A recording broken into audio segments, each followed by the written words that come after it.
अरहंत सिद्ध वितराग परमात्मा वेद ग्रंथ आपके ज्ञानी सद्गुरुदेव एवं आगम वाणी को भावमय वंदन नमस्ते। सभी भाग्य आत्माओं की भव्यता को प्रणाम। जय हो। कितना कठिन होता है ना अपनी हेल्थ अच्छी रखने के लिए सर्दियों की सुबह सुबह जल्दी उठकर वॉक के लिए जाना या फिर रनिंग के लिए जाना या फिर एक्सरसाइज या जिमिंग करना। इसी तरह से गृहिणियों के लिए सर्दियों की सुबह जल्दी उठकर घर के कार्यों में लग जाना, अथवा विद्यार्थियों के लिए, स्टूडेंट्स के लिए, जबकि उनके स्कूल में ये कंपलसरी हो कि सुबह उठते ही सबसे पहले आपको स्पोर्ट्स करना ही है, प्लेग्राउंड में पहुंचना ही है। अब सर्दियों की सुबह और जल्दी उठ करके शरीर को कार्य में प्रस्तुत कर पाना सचमुच बहुत डिफिकल्ट होता है। इसी तरह कितना बुरा लगता है ना जब हमारे घर में, हमारी फैमिली में कोई शादी हो, विवाह का समारोह हो, अथवा दिवाली जैसा कोई बड़ा फेस्टिवल हो। जैसे कि अभी अभी दिवाली गुजरी है, तो ऐसा ही कोई बड़ा फेस्टिवल हो या घर में कोई शादी का कार्यक्रम हो और ऐसे में बहुत सारी मिठाइयाँ बनी हुई हो या फिर बहुत सारी हमारी मनपसंद फेवरेट डिशेस हो, बहुत अच्छे अच्छे लजीज आइटम्स हो, लेकिन हमारे को डॉक्टर ने या फिर हमारे डाइटिशियन ने उन सब को खाने के लिए मना कर रखा हो। कितना कंट्रोल करना होता है उस समय में अपने आप पर, सेल्फ रिस्ट्रेन करके रखना होता है। मन तो बहुत करता है कि मेरे फेवरेट डिशेस है, मैं खा लूं, इतनी मिठाइयाँ हैं, लेकिन खानी नहीं है। अपने आप को कंट्रोल करना होता है, आत्मनियंत्रण साधना पड़ता है। इसी तरह से हम देखें ना कि जब किसी बच्चे की, जिसकी पढ़ाई पूरी हो चुकी है और अब उसकी नौकरी लगी है और उसको नौकरी में ज्वाइनिंग करने के लिए अपने घर परिवार, फैमिली वाले सबको छोड़ करके किसी नए शहर में अथवा किसी दूसरी कंट्री में जाकर के बसना होता है, कितना मुश्किल होता है। और फिर वो जॉब भी उस कंपनी में लगी है जो कि हमारे यहाँ की टॉप मोस्ट कंपनीज में से कोई एक कंपनी हो, वो वहां से जॉब लेटर आ चुका है और वहां पर ज्वाइनिंग करने के लिए जाना है। और वो कंपनी ऐसी इतनी ज्यादा वरीयता स्थान पर है कि वहां पर जॉब करना कई लोगों के लिए किसी सपने के साकार होने जैसा होगा। यानी उनकी ड्रीम्स, वो चाहते हैं कि हमें भी उस कंपनी में जॉब मिले, ऐसी वो कंपनी है। उस कंपनी के लिए आपको जॉब का ऑफर आ चुका है, आपको ज्वाइनिंग करनी है, लेकिन इसके बावजूद आप जानते हो कि वहां पर जॉब लगना वैसे भी आसान नहीं होता, हर एक के लिए इतना संभव भी नहीं हो पाता। लेकिन इन सब के बावजूद भी आपके लिए अपने शहर को छोड़ना और शहर से भी ज्यादा अपने घर परिवार को छोड़ना, अपने घर की सुविधा, माँ के द्वारा जो इतनी सुविधाएं हमें अपने घर में दी जाती है, पिता की तरफ से जो सुरक्षा हमें प्रोवाइड होती है, उन सब को छोड़कर जाना। क्योंकि माता पिता से किसी हृदय का लगाव नहीं होता, सबको अपने मम्मी पापा से प्यार होता है, लव होता है। और फिर इसी के साथ साथ अपने उन प्यारे अजीज दोस्तों को छोड़कर जाना जिनमें हमारी जान बसती है, उन सब को बाय बाय करके नई सिटी में फिर से जाकर के बसना और फिर से एक नई जॉब वाली दुनिया के अंदर एंटर करना है। बहुत तकलीफ तो होती है। सचमुच परिवर्तन कभी भी सरल नहीं होता। जब भी हम जिंदगी में कोई नया बड़ा परिवर्तन करते हैं तो वो हमारे लिए इतना आसानदायक कभी भी नहीं होता है, लेकिन परिवर्तन के बिना विकास भी तो संभव नहीं है। अगर हम जीवन में जहाँ हैं वहीं पर बने रहेंगे, कोई भी नया बड़ा चेंज नहीं करेंगे, तब फिर हमारा डेवलपमेंट कैसे होगा?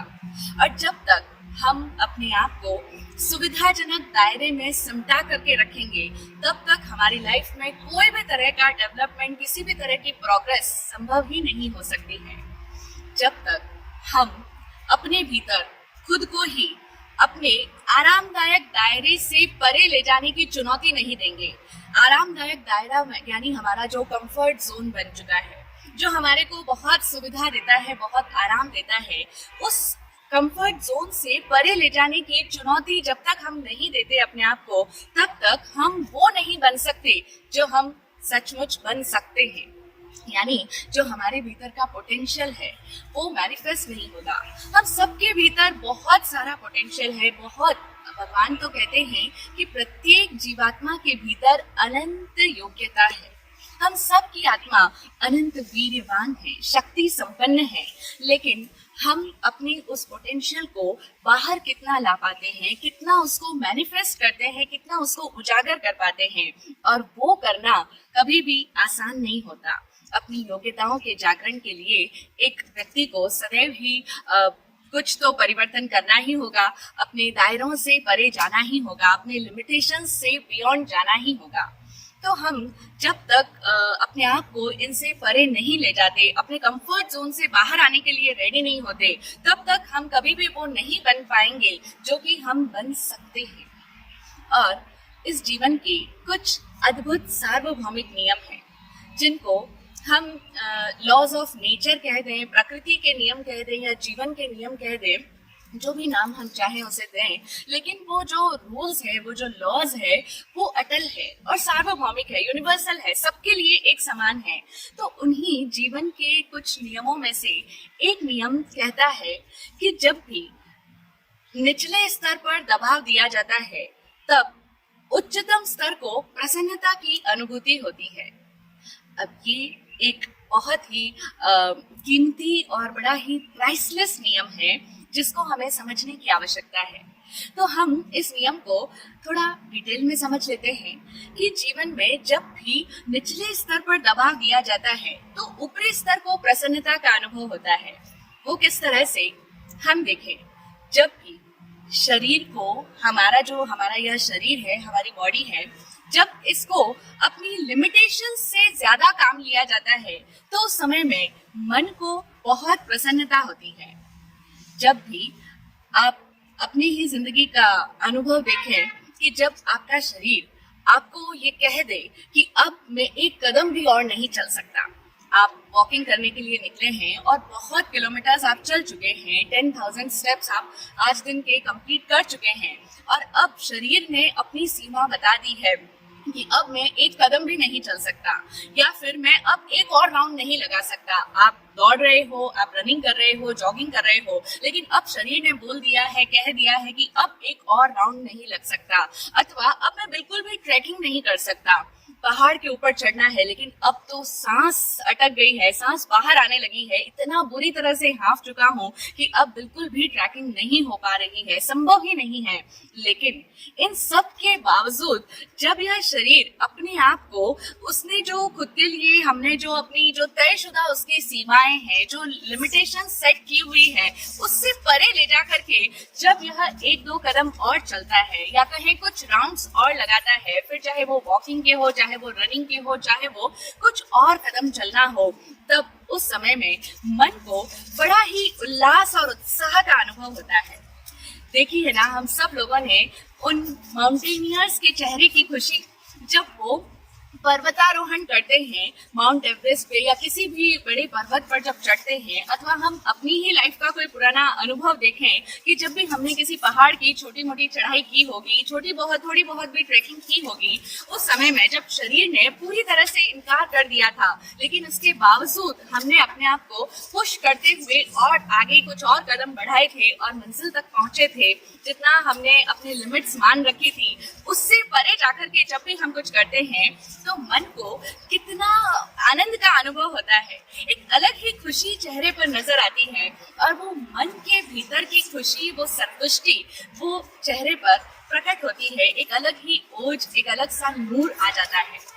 इसी तरह से जब आप लोग कुछ और पुशअप्स करते हो, जब शरीर बुरी तरह से थक कर चूर हो चुका है, लेकिन उसके बावजूद कुछ और पुशअप्स कर लगा रहे हैं, या फिर एक्सरसाइज के कुछ और सेट्स कर रहे हैं, या फिर थोड़े और स्क्वाट्स कर रहे हैं, तो उस समय में शरीर बार बार इनकार जता रहा है कि अब नहीं हो सकता, हो ही नहीं सकता है, ये दूसरा सेट पूरा हो गया, अब तीसरा सेट तो मैं इस एक्सरसाइज का कर ही नहीं सकता।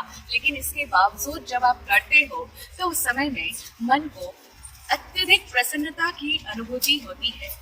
इसका मतलब क्या हुआ? निचले स्तर से जब भी कोई आगे बढ़ता है तो जो ऊंचा स्तर है उसको प्रसन्नता की अनुभूति होती है।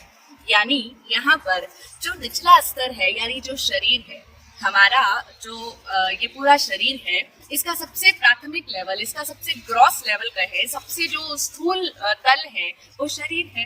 तो जब भी निचले स्तर को यानी शरीर को धकेला जाता है, यानी उसे पुश किया जाता है और उस पर दबाव डाला जाता है, उसमें बहुत प्रेशर डाल करके उससे कुछ उसकी लिमिट से बियॉन्ड जाकर के कुछ करने के लिए कहा जाता है, तो उस समय में उसके उच्चे वाले स्तर को, जो उसका उच्चतर स्तर है यानी जो मन है, शरीर से निश्चित रूप से नेक्स्ट लेवल का है मन। हमारे पास में शरीर भी है और हमारे अंदर शरीर के भीतर मन भी है, तो वो जो उसका उच्चतर स्तर है उसको प्रसन्नता होती है। तो निचले स्तर को यानी शरीर को धकेला गया, पुश किया गया, दबाव डाला गया और तब मन को यानी उच्चतर स्तर को इससे प्रसन्नता की अनुभूति हुई। इसी तरह से अब हम इसके नेक्स्ट लेवल को देखें। जब मन को शांत करने के लिए कहा जाता है या हम कुछ भी प्रैक्टिस कर रहे होते हैं कि जिसमें मन को शांत करना है, तो मन को शांत करना मन के लिए संघर्ष का कारण होता है। मन को जरा भी अच्छा नहीं लगता कि वो शांत किया जाए। उसको शांत करके चुपचाप करके बिठाने के लिए अगर हम मन को कहें, इंस्ट्रक्शंस भी दें, तो मन के लिए ये इतना आसान नहीं होता। मन के लिए बहुत बड़ा स्ट्रगल बन जाता है, क्योंकि मन का नाम ही है जो निरंतर उछल कूद करता रहता है। इसीलिए हमारे यहाँ पर विद्वान मनीषियों ने तो यहाँ तक कह दिया कि मन को एक संज्ञा की तरह नहीं लेना चाहिए। यानी मन कहने को तो माइंड जिसको इंग्लिश में कहते हैं, उसको एज अ नाउन मत रेफर करो, बल्कि इसको तो एज अ वर्ब देखना चाहिए। वर्ब का मतलब होता है क्रिया, और क्रिया का मतलब है जो सतत कोई ना कोई एक्शन में रहता है, जो जिसमें सतत कोई ना कोई गति होती रहती है। तो मन जो है वो निरंतर मननशील है। मन कभी भी चुप नहीं होता, बैठता नहीं है, उसके भीतर निरंतर क्रिया जारी रहती है। इसीलिए इसको एज अ नाउन नहीं बल्कि एज अ वर्ब देखा जाना चाहिए, क्योंकि मन सतत मननशील है, मन सतत चलता रहता है। इसीलिए हम कहते हैं ना, मन के भीतर निरंतर विचार चल रहे हैं, जो कि आजकल बहुत लोगों की समस्या है, अति विचार, निरंतर ओवर थिंकिंग। तो ये मन निरंतर चलता ही चला जाता है। मन के भीतर विचारों की उथल पुथल, ऊहापोह हर समय चलती रहती है। हम सबको इसका अनुभव है। इसीलिए तो हम देखें, चूंकि ये मन कभी शांत नहीं हो पाता, मन का होना और शांत होना ये दोनों एक दूसरे से बिल्कुल ऑपोजिट हो जाते हैं। इसीलिए हम देखते हैं उर्दू में शांति को अमन कहा जाता है, और अमन यानी जहां मन नहीं रहा।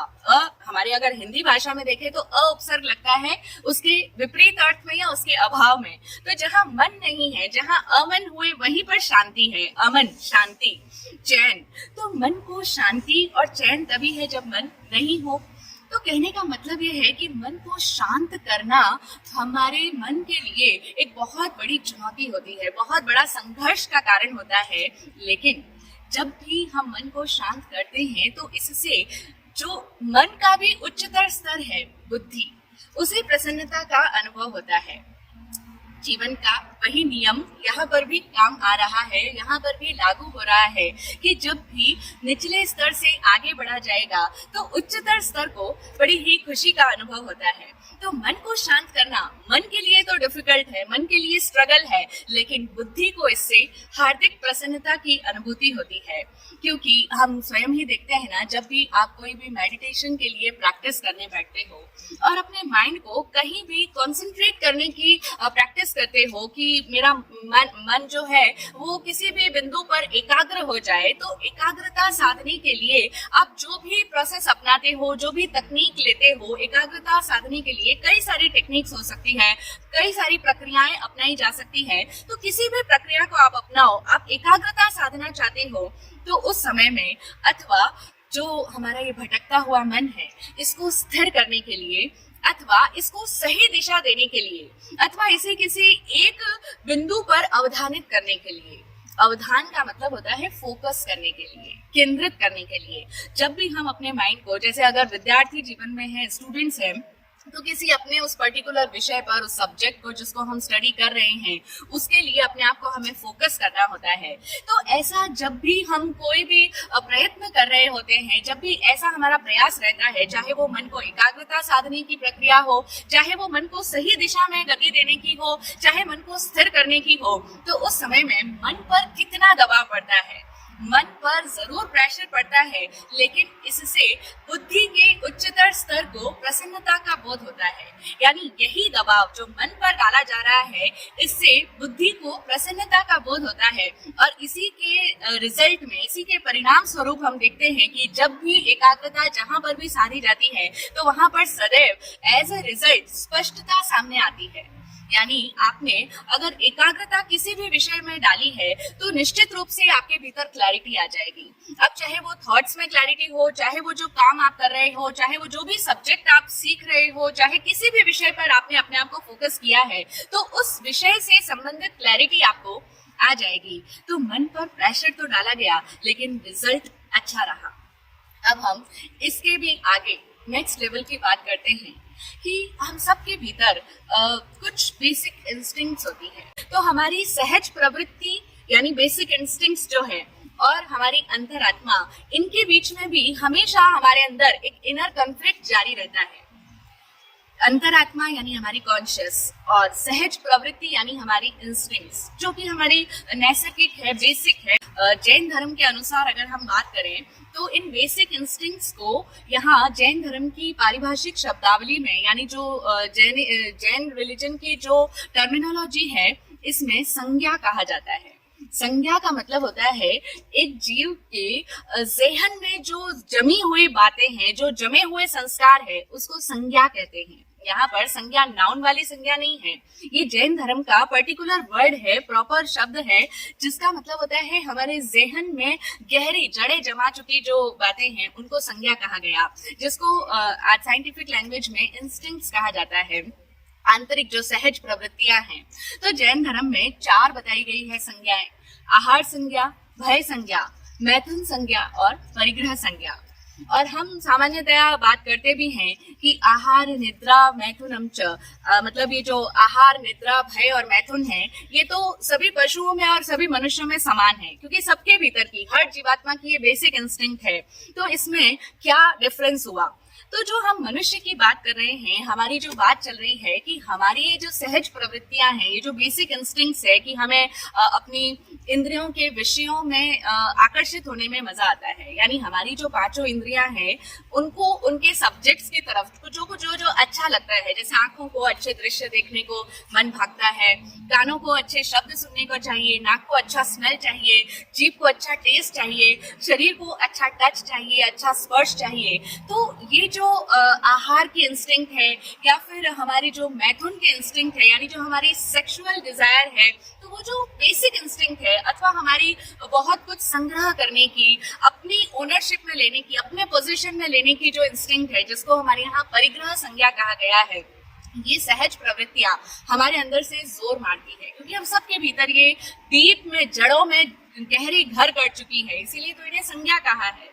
तो इनके बीच में, और एक होता है हमारे अंदर हमारा अंतर मन, जिसे हम कहते हैं, जिसे हम कहें अंतरात्मा यानी कॉन्शियस।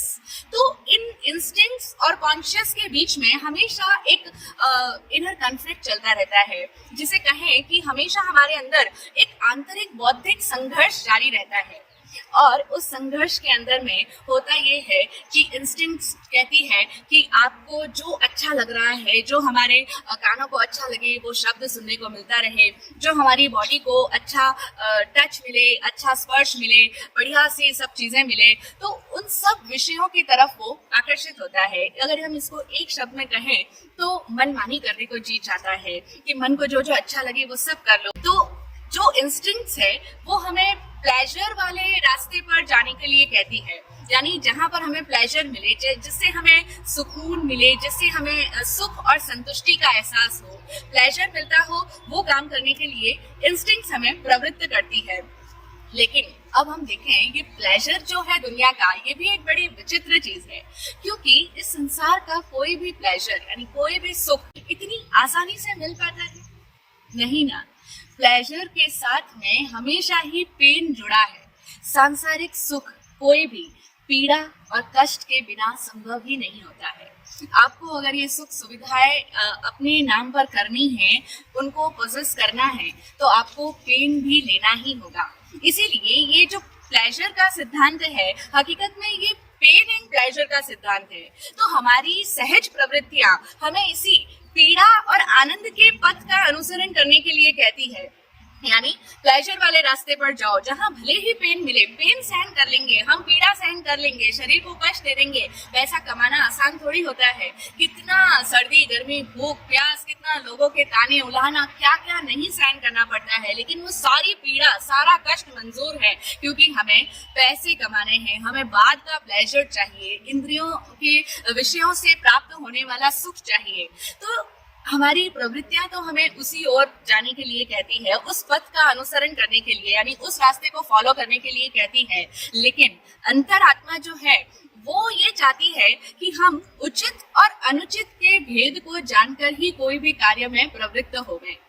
यानी हमारी कॉन्शियस क्या चाहती है कि जो एप्रोप्रिएट है आप उसको जानो पहले, कि आपके लिए क्या करने योग्य है, क्या उचित है और क्या इनएप्रोप्रिएट है। आप पहले उसके डिफरेंस को समझ लो कि आपको ये करने योग्य भी है या नहीं है। तो इस भेद को जान करके उचित और अनुचित के डिफरेंस को समझने के बाद ही आप कोई भी कार्य करो, है ना। सबके साथ में ऐसा है, और यही कारण है कि इसी वजह से हमारे भीतर हमारी बुद्धि दो हिस्सों में बढ़ जाती है।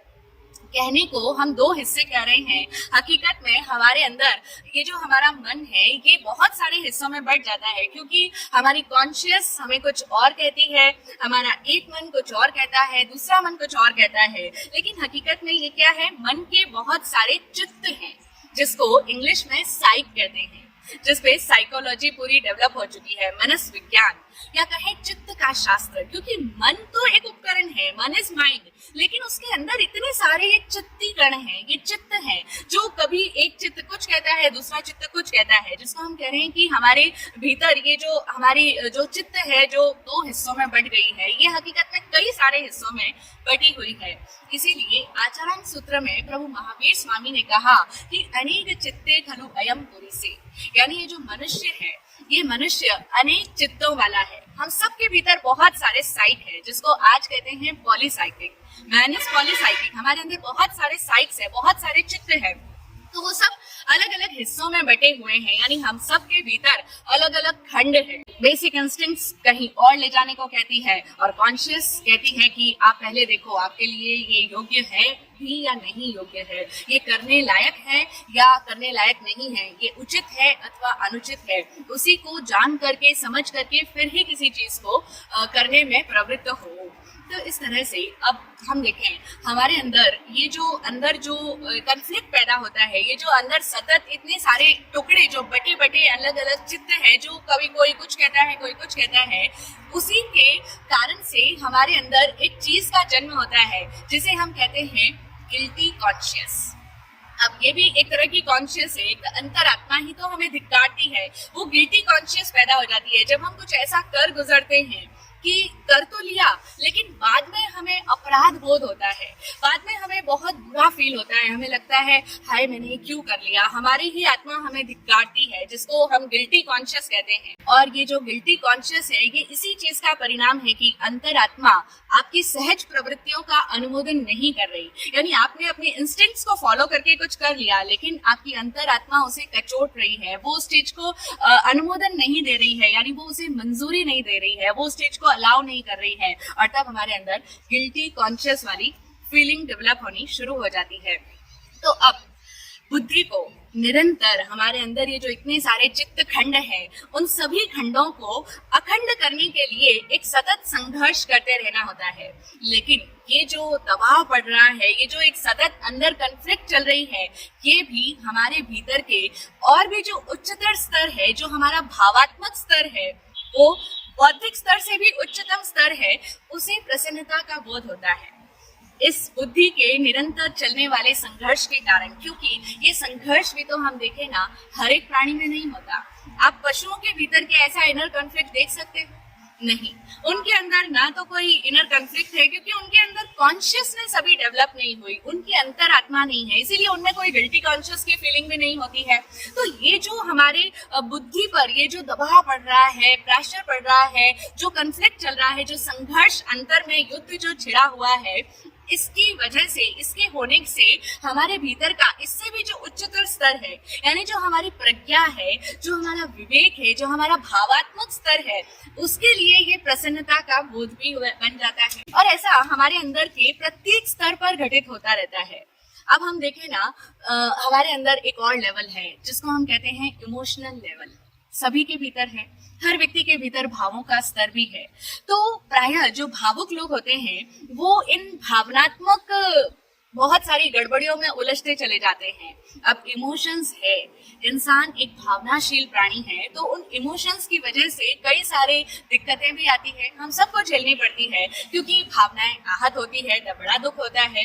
तो इन भावनात्मक संघर्ष जो हमारे अंदर चलता है, तो इंसान का क्या लक्ष्य है कि वो इन सभी भावात्मक जो अंदर का जो असंतुलन चल रहा है उसको बैलेंस में लेकर आए, यानी अपने इमोशंस को बैलेंस करे और इन सभी भावात्मक संघर्षों से बचे, उसमें अपनी समत्व बुद्धि को जगाए रखे कि किस तरह से हम अपने इमोशंस को न्यूट्रलाइज करें, किस तरह हम बैलेंस में आ जाएं, न्यूट्रल हो जाएं। यानी अगर हम अपने भावों में किसी भी तरह के अतिरेक करते हैं, कोई भी अति में जाते हैं, किसी भी एक्सट्रीम में जाते हैं, अब चाहे वो हम किसी के लिए बहुत अति संवेदनशील हो रहे हैं, हमें वो बहुत प्रिय लग रहा है, तब भी हम दुख पाएंगे। और अगर हम किसी के प्रति बहुत ज्यादा दुर्भावनाओं से ग्रस्त हैं, हमारे नेगेटिव इमोशंस है उनके लिए, तब भी हमें तकलीफ होनी ही वाली है।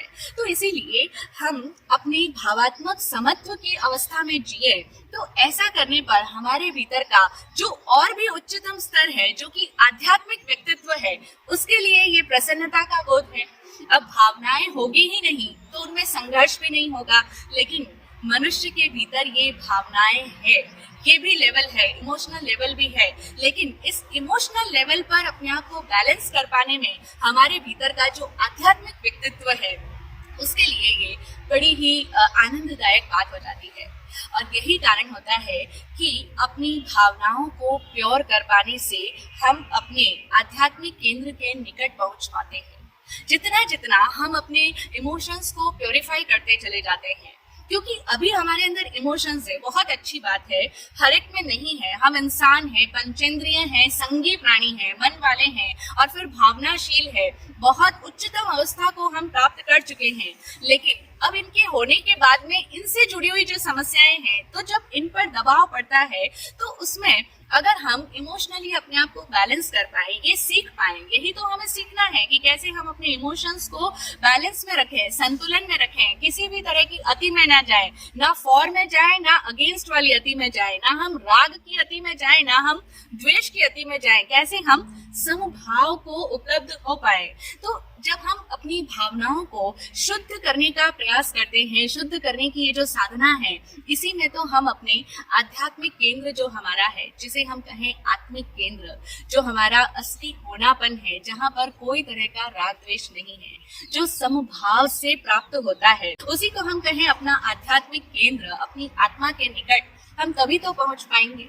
तो इस तरह से इस पूरी व्याख्या का निष्कर्ष ये है, और इतना हम भी समझ पाए होंगे कि जब भी निचले स्तर पर दबाव डाला जाता है, जब भी निचले स्तर को प्रेशराइज किया जाता है और उसके अंदर संघर्ष होता है, आलोड़न विलोड़न होता है, तो इससे उच्चतम स्तर को, जो भी उसके ऊपर का स्तर है, उसे प्रसन्नता का बोध होता है, यानी उसके लिए ये प्रसन्नता की बात होती है। तो कहने का मतलब कि निचले स्तर पर दबाव पड़ना शुभ है। अगर हमारे जीवन में कहीं भी, कभी भी, किसी भी मोड़ पर आपको ऐसा लगता है कि मुझे कितना प्रेशर झेलना पड़ता है, आप लोगों में से कई लोग ऐसा बोलते होंगे, हमने भी कई लोगों को सुना है जो कहते हैं इतना चारों तरफ से प्रेशर झेल झेल के मैं बुरी तरह से परेशान हो गया हूँ। इधर तो जॉब का प्रेशर झेलो, बॉस का अलग प्रेशर है, कलीग्स का अलग प्रेशर है, पीयर प्रेशर है, फिर इधर घर का प्रेशर है, घर में आओ तो घर की समस्याओं को झेलो, इधर संतान की तरफ से तकलीफ है, बच्चों को कभी कोई बीमारी हो जाती है या कभी कोई प्रॉब्लम, कभी कुछ प्रॉब्लम, चारों तरफ से प्रेशर ही प्रेशर है।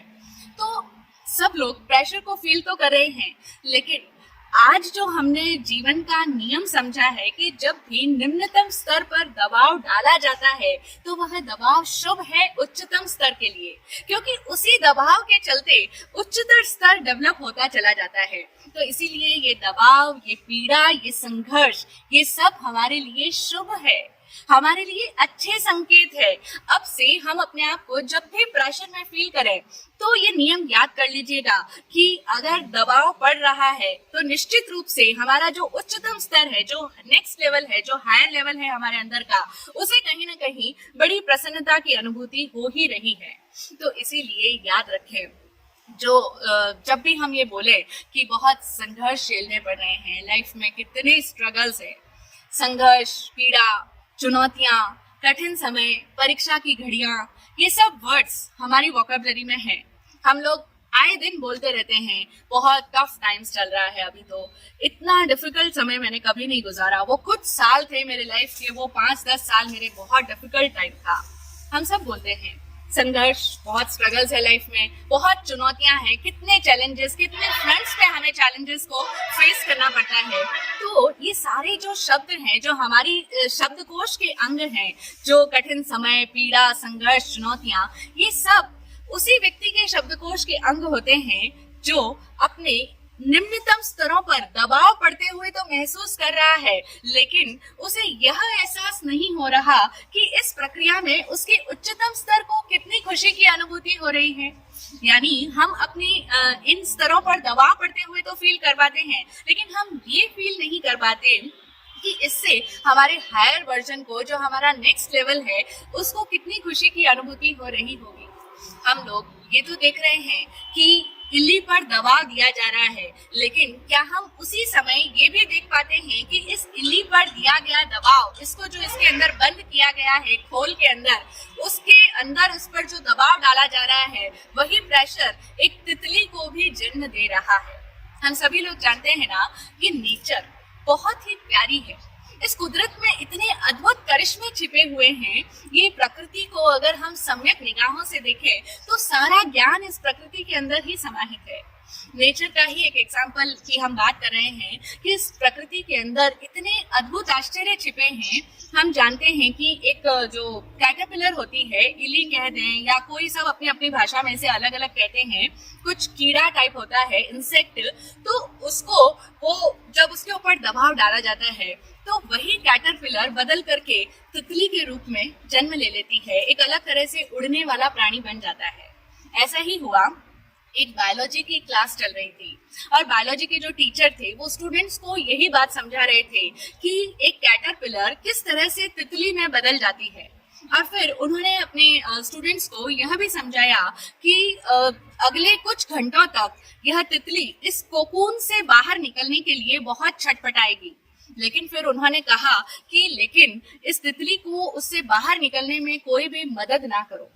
किसी को इस तितली को वो जो छटपटाएगी, उसे बहुत पीड़ा होगी उस कोकून से बाहर निकलने में, लेकिन कोई भी बच्चा उसको बाहर निकलने में उसकी मदद नहीं करेगा। यह इंस्ट्रक्शंस देकर के वो टीचर तो क्लास से बाहर चले गए। बायोलॉजी की क्लास चल रही है, बच्चों को प्रैक्टिकल सिखाया जा रहा है, तो ये सब कह करके टीचर क्लासरूम से बाहर जा चुके हैं।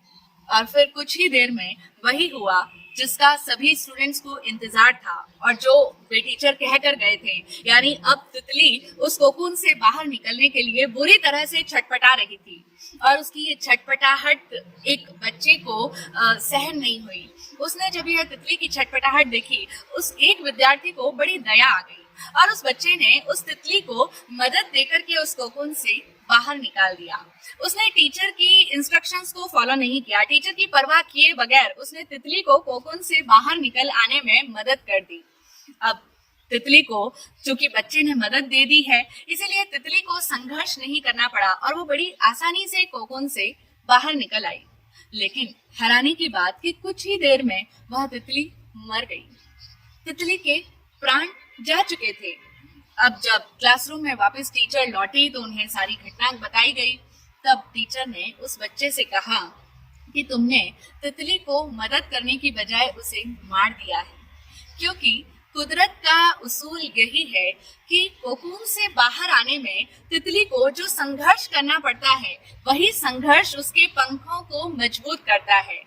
यानी संघर्ष ही उस तितली को मजबूत कर रहा था कि जिससे वो सरवाइव कर पाती। लेकिन चूंकि तुमने उस तितली के संघर्ष को छीन लिया, उसे संघर्ष नहीं करने दिया, इसीलिए तितली जल्दी ही मर गई। तितली को अपने प्राणों से हाथ धोने पड़े क्योंकि तुमने तितली को संघर्ष से बचा लिया। है ना, कितनी अद्भुत बात है और कितनी इंटरेस्टिंग भी है कि ये जो संघर्ष आते हैं, ये जो चुनौतियां हम फेस करते हैं, ये संघर्ष और ये चुनौतियां ही तो हमें सरवाइव करने में मदद कर रहे हैं। हम अगर सही तरीके से स्टैंड कर पा रहे हैं अथवा हम आगे बढ़ रहे हैं, हमारी प्रोग्रेस अगर हो रही है, तो वो इन संघर्षों और चुनौतियों और बाधाओं को पार किए बगैर कभी भी संभव हो ही नहीं पाती। ऊंचाई पर चढ़ना होता है तो बहुत कुछ छोड़ना पड़ता है। तो अगर हमें जीवन की ऊंचाइयों पर पहुंचना है तो बहुत कुछ छोड़ना होगा, और उस छोड़ने का ही तो ये संघर्ष है, क्योंकि हम छोड़ना नहीं चाहते हैं। और जब भी हम कोई चीज को करना नहीं चाहते हैं और वो करना पड़ता है, यही तो एक कन्फ्लिक्ट की स्थिति निर्माण कर देता है। कन्फ्लिक्ट सारा यही तो है, संघर्ष सारा यही तो है कि मन करने को नहीं करता लेकिन जबरदस्ती करना पड़ता है, तो छोड़ना पड़ता है। लेकिन अगर हम इस चीज को समझ जाएं कि बिना संघर्ष के कभी भी कोई निखरता नहीं है और बिना चुनौतियों का सामना किए कोई भी अपनी किस्मत की किताब में कोई नया अध्याय नहीं लिख सकता है। आत्मज्ञानी पूज्य श्री विराट गुरुदेव के शब्दों में अगर हम समझें तो पूज्य गुरुदेव फरमाते हैं, हर चुनौती है नया सोपान किस्मत की किताब का, क्या चुराना आंख किरण का, तेज है ये आफताब का। गुरुदेव कहते हैं, हर चुनौती है नया सोपान किस्मत की किताब का। हर चुनौती जो हमें मिल रही है, जो भी चैलेंजेस आपको फेस करने पड़ रहे हैं जीवन में, वो आपके लिए एक सोपान है। सोपान का मतलब होता है स्टेपिंग स्टोन, जिस पर पैर रख करके हम आगे बढ़ते हैं, ऊपर की तरफ जाते हैं। तो हर चुनौती है नया सोपान किस्मत की किताब का। किस्मत की किताब अगर लिखनी है, अच्छी किस्मत अगर बनानी है, तो उसका नया चैप्टर तभी ऐड होगा जब आप नए चैलेंजेस को फेस करोगे। और हम सब लोग जानते हैं कि संघर्ष महापुरुषों की जिंदगी में आते हैं, या कहें महापुरुष वही बन पाते हैं जो संघर्षों से गुजरते हैं। तो अगर हम सब की जिंदगी में संघर्ष हमें मिल रहे हैं, हमें स्ट्रगल्स करने पड़ रहे हैं, डिफिकल्ट टाइम्स चल रहा है, या कहें परीक्षा की घड़ियां हैं, क्योंकि कई बार हम लोग समझाते हैं जब कोई व्यक्ति अपने इस तरह के संघर्षों का दुख दर्द बयान करता है हमें, तो हम कहते हैं ये तो परीक्षा की घड़ियां हैं और भगवान उसी को ये परीक्षाएं देते हैं कि जो उनसे पास कर सकता है, जो उनसे आगे गुजर सकता है। आपको आगे बढ़ाने के लिए एग्जाम्स तो देना होगा। तब लोग बौखला जाते हैं क्योंकि पेशेंस नहीं होता ना, तो वो कहते हैं ठीक है परीक्षा की घड़ियां है, लेकिन सारी परीक्षाएं मुझे ही क्यों देनी पड़ेगी, सारे संघर्ष मुझे ही क्यों फेस करने हैं, सारे चैलेंजेस मुझे ही क्यों, औरों की जिंदगी तो इतनी स्मूथली चल रही है, मेरे ही जिंदगी में क्यों टफ चल रहा है। यद्यपि ये सच नहीं है, उन्हें औरों की जिंदगी स्मूथ नजर आ रही है, जबकि उन्हें उनकी जिंदगी साफ सरल सीधी सपाट नजर आ रही होगी। यानी हर एक को अपने संघर्ष ही बहुत बड़े दिखते हैं। लेकिन याद रखें, अगली बार जब भी आपको मन में भी कभी ये आए कि मेरी ही जिंदगी में इतना संघर्ष क्यों, मेरे लिए ही ये परीक्षा की घड़ियां क्यों, मेरा ही इतना कठिन समय क्यों, मेरा समय अभी सही क्यों नहीं चल रहा है, ये सब हमारी वोकैबुलरी के वर्ड्स नहीं होने चाहिए। और वर्ड्स है तब तक भी कोई बात नहीं, अगर हमें ये समझ है कि ये सारी चीजें, ये सारी जो चीजें हैं, संघर्ष, चुनौतियां, बाधाएं और कठिन समय, कठिन हालात, विपरीत परिस्थितियां, ये सब जितना हम पर दबाव पड़ेगा इन सब का, उतना ही हमारा डेवलपमेंट होगा, उतना ही हमारा प्रोग्रेस होगा और उतना ही हमारी अच्छी किस्मत का निर्माण होगा। अगर हम सम्यक सोच के साथ उनको पार कर जाएंगे तो हर चुनौती है नया सोपान किस्मत की किताब का। हम सभी अपनी किस्मत की किताब को एक खुशनुमा और अच्छी किस्मत वाली किताब बनाएं और जीवन के पथ में उत्तरोत्तर सम्यक नजरिया रखते हुए उत्तरोत्तर प्रगति करते ही चले जाएं। ऐसा ही हो, यही सद्भावना। ओम शांति, जय हो।